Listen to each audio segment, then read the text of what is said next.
finishes off in style. A magnificent strike into the crowd. வணக்கம் நண்பர்களே, welcome to my channel cocktail furious. So day 3 India vs England second test first session நடந்து முடிஞ்சிருச்சு. ஒரே drama தான், அவ்வளோதாங்க சொல்ல முடியும். அதாவது முதல்ல ஜேம்ஸ் ஆண்டர்சன் ஆரம்பிச்சாரு. அதுக்கப்புறம் வந்து பாத்தீங்கன்னா சுப்மன் கில்லோட வேலியன் 60 ரன்ஸ், அவரும் இந்த ஸ்ரேயாஸ் ஐயரும் போட்ட இம்பார்ட்டன்ட் பார்ட்னர்ஷிப். இது வந்து இந்தியாவுக்கு இந்த மேட்சுக்கு மட்டும் கிடையாது, பர்சனல் பாயிண்ட் ஆஃப் வியூல அவங்களுக்கு ரொம்ப ரொம்ப இம்பார்ட்டன்டான ஒரு பார்ட்னர்ஷிப். பட் ஸ்ரேயாஸ் ஐயர் அவர் விக்கெட்டை மறுபடியும் தூக்கி கொடுத்துட்டு போயிட்டே இருக்காரு. பட் அட்லீஸ்ட் சுப்மன் கில்லாவது இந்த ஆப்பர்ச்சுனிட்டியை யூஸ் பண்ணி விளையாடிட்டு இருக்காரு நல்லா. ஸோ அது வரைக்கும் it is good for the team. So ஓவராலா நம்ம பார்த்தோம்னா இந்த செஷன் கண்டிப்பா 60 இந்தியா 40 இங்கிலாந்து கொடுப்பாங்க. எஸ், இங்கிலாந்து 4 விக்கெட் எடுத்திருக்கலாம். பட் ஒரே பிரச்சனை என்னன்னு பாத்தீங்கன்னா, ஆல்ரெடி இந்தியா 143 ரன்ஸ் லீட்ல இருந்ததுனால இந்த செஷன்ல ஒரு 102 ரன்ஸ் எக்ஸ்ட்ரா அடிச்சிருக்காங்க. 4 விக்கெட் விட்டாலும் 100 ரன்ஸ் மேல அடிச்சதுனால கிட்டத்தட்ட லீட் 273 போயிடுச்சு. பிச் வந்து பாத்தீங்கன்னா அன்பிளேபிளோ அந்த மாதிரிலாம் கிடையவே கிடையாதுங்க. நீங்க ஸ்டே பண்ணா கண்டிப்பா இந்த விக்கெட்ல பேட்டிங்கும் ஆடலாம். அட் த சேம் டைம் ஸ்பின்னர்ஸா இருக்கட்டும், ஃபாஸ்ட் பவுலர்ஸா இருக்கட்டும், இந்த பிச்சில் கொஞ்சம் ஹெல்ப்பும் இருக்கு. ஸோ நேத்தே நான் சொன்ன மாதிரி இது ஃபென்டாஸ்டிக் பிச். இதுல வந்து பாத்தீங்கன்னா பேட்ஸ்மேனும் ரன் ஸ்கோர் பண்ணலாம், ஸ்பின்னர்ஸ்க்கும் கொஞ்சம் கிரிப் இருக்கும், அப்பப்போ கொஞ்சம் டேர்னும் இருக்கும். At the same time fast பவுலர்ஸ்க்கும் வந்து பாத்தீங்கன்னா அந்த ஒரு மூவ்மெண்ட் இருக்கு, லேட்டரல் மூவ்மெண்ட் இருக்கு. அட் த சேம் டைம் ரிவர்ஸும் பண்ணலாம். ஸோ எல்லாமே இருக்கு இந்த பிச்சில், ஃபென்டாஸ்டிக் பிச். அதுதான் நேற்று வந்து பாத்தீங்கன்னா என்னோட வீடியோலையும் நான் சொல்லியிருப்பேன். ரொம்ப நான் ஹாப்பியா இருந்தேன். எஸ்பெஷலி அந்த கியூரேட்டருக்கு வந்து மிகப்பெரிய அப்ரிசியேஷன் இந்த மாதிரி ஒரு பிச் ரெடி பண்றதுக்கு. ஏன்னா இட் இஸ் வெரி ஈஸிங்க, ஒரு ரேங்க் டர்னர் ரெடி பண்ணிருக்கலாம் நினைச்சிருந்தா. பட் எல்லாமே கலந்த கலவையா ஒரு பிச்சை நம்ம பாக்குறது இந்த மாதிரி ட்ரெண்ட்ல வந்து ரொம்பவே கஷ்டம். பட் இப்போ நம்ம பாக்குறோம். அண்ட் இங்கிலாந்து டெஃபினட்டா செம்மையா ஸ்டார்ட் பண்ணாங்க. அதாவது மேட்ச் பாயிண்ட் ஆஃப் வியூல இப்போ வந்து இதே ஒரு டே 1ல இங்கிலாந்து வந்து 102 ரன்ஸ் கொடுத்து 4 விக்கெட் எடுத்தாங்கன்னா ஆப்வியஸ்லி அது England session. Since India already 143 lead இருக்கிறதுனால ஒரு 100 ரன்ஸ் எக்ஸ்ட்ரா இந்தியா ஆட் பண்ணதுனால நான் என்ன சொல்ல வரேன்னா, இந்தியா வந்து ஒரு பொசிஷன் வந்து கொஞ்சம் பெட்டரா இருக்கு 273. அன்லஸ் வந்து செகண்ட் செஷன்ல வந்து இங்கிலாந்து வந்து இதே மாதிரி ஆண்டர்சன் வந்து பாத்தீங்கன்னா டப்புன்னு 2 விக்கெட், ஸ்பின்னர்ஸ் வந்து ஒரு 2 விக்கெட் எடுத்து இந்தியா 8 விக்கெட் போயிடுச்சுன்னா ஓகே, இங்கிலாந்துக்கு ஒரு செம சான்ஸ். ஏன்னா எனக்கு தெரிஞ்சு இந்த பிச்சில் இந்தியாவுக்கு அட்லீஸ்ட் மினிமம் 350 தேவை. ஏன்னா என்ன வேணா ஆகலாம். ஏன்னா பேஸ் பால்ன்ற அவங்க தியரி என்ன தெரியுமா, டிராக்லாம் நாங்கள் விளையாட மாட்டாங்க, பிளஸ் டிராக்கும் பண்ண முடியாது. ஏன்னா அவ்வளோ டைம் இருக்கு ஆக்சுவலா டெஸ்ட் மேட்ச்ல. ஸோ அவங்க டார்கெட்டை சேஸ் பண்ணி தான் ஆடுவாங்க. விட்டா பாக்கியம் விட்டா லேகியம் தான். புரியுது அவங்களுக்கு? அவங்களோட 4th இன்னிங்ஸ் டேஸ் அதுல முக்கால்வாசி அவங்க வின் பண்ணிருக்காங்க எந்த டார்கெட்டா இருந்தாலுமே. இந்தியாவுடைய வந்து பாத்தீங்கன்னா 350க்கு மேல அந்த 4th டெஸ்ட் மேட்ச் அடிச்சு வின் பண்ணாங்க. பேர்ஸ்டோ ஒரு செஞ்சுரி போட்டாரு, செமையா விளாண்டாங்க. ஸோ அதனால அந்த கான்ஃபிடென்ட் இங்கே எடுத்துப்பாங்க. பட் திங் இஸ் இங்க கண்டிஷன்ஸ் கொஞ்சம் டிஃப்ரெண்ட். புரியுது அவங்களுக்கு? ஜஸ்பிரீத் பும்ரா கண்டிப்பா ஒரு மிகப்பெரிய வெப்பனா இருப்பாரு இந்தியா போலிங் போடும்போது. பட் இது எல்லாமே ஒரு ஓரமா வச்சுட்டு சுப்னம் கில்லுக்கு வருவோம். ஸோ சுப்னம் கில் ஒரு வழியா இந்தியாவுக்கு கான்ட்ரிபியூட் பண்ணிட்டாரு டெஸ்ட் கிரிக்கெட்ல. அதுவும் ரொம்ப ரொம்ப இம்பார்ட்டன்ட். ஏன்னா ரோஹித் சர்மா அவுட் ஆன விதம் நீங்க பாத்துருப்பீங்க, ஃபென்டாஸ்டிக் டெலிவரி. ஆண்டர்சன் ஒருத்தர் தான் த்ரெட்டா இருந்தார், இவர் எப்படியாவது ஆடிட்டா போதுண்டான்ற மாதிரி நெகத்தை கடிச்சு ஃபர்ஸ்ட் பால்ல இருந்து பாத்துட்டு இருந்தேன். சர்மா போல்ட் ஆயிட்டாரு, சம பால் ஒன்றும் பண்ண முடியாது.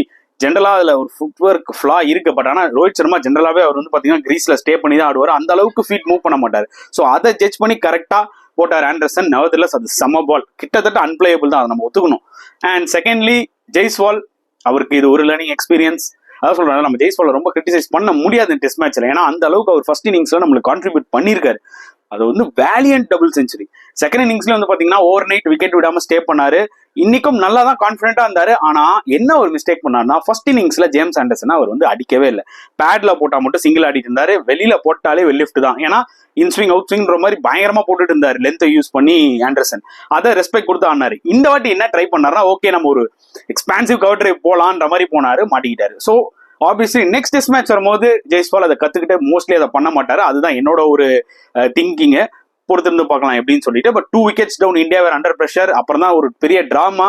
சுப்னம் கில் வந்து பாத்தீங்கன்னா LPW ஆனாரு. பட் ரிவ்யூ போனாரு, பார்த்தா லைட்டா டைனி இன்சைட் அது அவருக்கே தெரியல.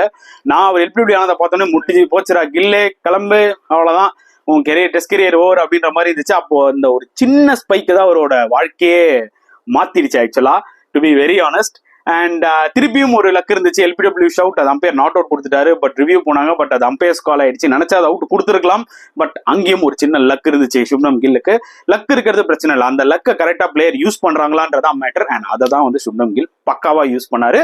அதுக்கு நம்ம கிரெடிட் கொடுத்தே ஆகணும். நம்ம நிறைய கிரிட்டிசைஸ் பண்ணிட்டோம், பட் ஆப்வியஸ்லி கில் பெர்ஃபார்ம் பண்ணி தான் ஆகணும். ஏன்னா அப்படி ஒரு சிச்சுவேஷன்ல இந்தியா நிக்கிறாங்க.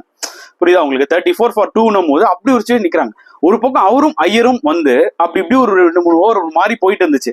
பட் அதுக்கப்புறம் வந்து பாத்தீங்கன்னா செட்டில் ஆகி விளையாடுறத பார்க்கும் போதுல பிச்சு ரொம்ப ஈஸியான மாதிரி இருந்தது. என்ன ஒரு மேட்டர், இந்த பிச்சில் நீங்க செட்டில் ஆயிட்டீங்கன்னா ரன் ஸ்கோர் பண்ணலாம். அதை தான் கில்லும் ஐயரும் காமிச்சாங்க. ஸோ இவங்க 2 பேருக்குமே ரன்ஸ் பர்சனல் பாயிண்ட் ஆஃப் வியூவும் தேவை, டீமுக்கும் தேவைன்னும் போது நல்லா போயிட்டு இருந்துச்சு. 60-70 ரன்ஸ் கிட்டத்தட்ட பார்ட்னர்ஷிப் போயிட்டே இருந்த டைம்ல ஸ்ரேயாஸ் ஐயர் அப்போ ஒரு தவறான ஒரு ஷாட் ஆடி அவுட் ஆயிட்டார். எஸ், அவர் 6 அடிக்க போனதுக்கெல்லாம் எந்த தப்பும் இல்லை, அந்த இன்டென்ட்டுக்கு நான் வந்து சல்யூட் அடிக்கிறேன். பட் இதுக்கு அந்த பேச்சுக்கு முன்னாடி வந்து பாத்தீங்கன்னா ஸ்டோக்ஸுக்கு ஒரு மிகப்பெரிய அப்ரிசியேஷன் கொடுக்கணும் அவரோட கேப்டன்ஷிப்ல. ஏன்னா அவர் டக்குன்னு என்ன பண்ணாரு, லாங் ஆன் லாங் ஆஃப்ல இருந்து டக்குன்னு எல்லாரும் கிட்ட வந்து நிக்க வச்சிட்டாரு. நீ அடிடா பாத்துக்கலாம், நான் சர்க்கிள்குள்ளே வைக்கிறேன்ற மாதிரி ஒரு அட்டாக்கிங் ஃபீல் செட் பண்ணாரு.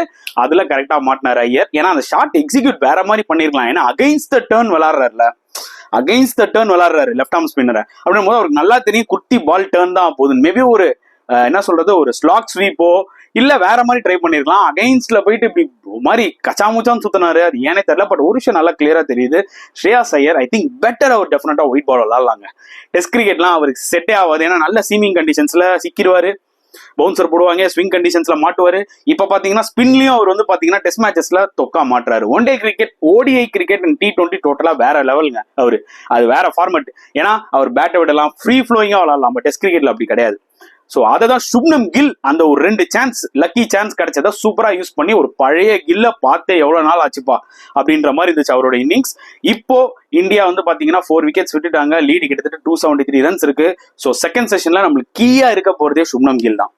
என்னதான் இன்னொரு ஒரு பக்கம் விக்கெட்ஸ் விட வாய்ப்புகள் நிறைய இருந்தாலும் ஒரு பக்கம் சுப்னம் கில் கடைசி வரைக்கும், அதாவது அந்த 10 விக்கெட் போற வரைக்கும் கில் விளையாடினார்னா கண்டிப்பா இந்தியா அந்த 350 மார்க்கை முதல்ல தொட்டுருவாங்க. அதுக்கப்புறம் வரது எல்லாமே போனஸ் தாங்க.